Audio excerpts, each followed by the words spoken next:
क्योंकि ये तो एक ऑर्गेनिक मूवमेंट थी।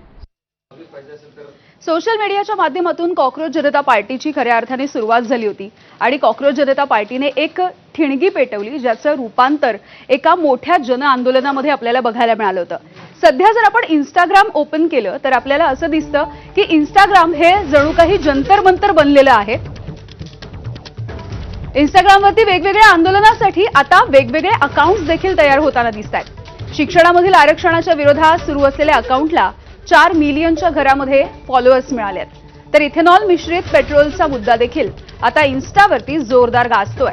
E20 जनता पार्टीचे देखील फॉलोअर्स तासागणिक वाढत चाललेत। त्यामुळे आता इंस्टाग्रामच्या माध्यमातून देशामध्ये नवी कोणती चळवळ उभी राहणार आहे का हे बघणं देखील महत्त्वाचं राहील।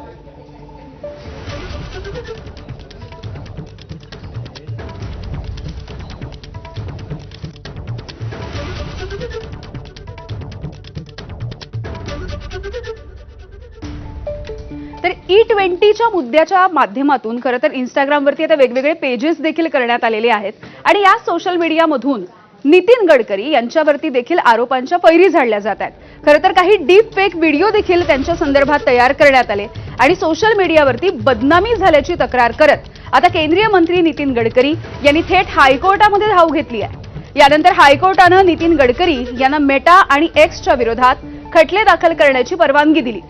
मेटा, गुगल, एक्सवरच्या व्हिडिओंना नितीन गडकरी यांनी आक्षेप घेतला।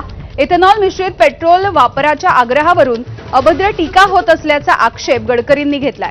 तसंच निर्णय पेट्रोलियम मंत्रालयाचा असून आपल्याला लक्ष का केलं जातंय असा सवाल देखील गडकरींनी विचारलाय।